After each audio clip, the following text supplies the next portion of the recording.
Hey guys, welcome back. So on today's escapades, I got a small 6-gallon water heater full of sediment, and it pumped its way all the way up the hot, and it's stuck in a bunch of faucets. So this is what I've come up with so I don't fill the new water heater full of sediment.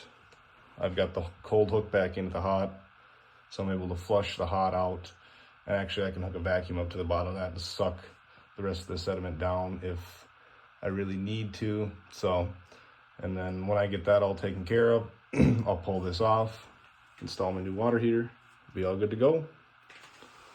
Hope this helps. Have a good one.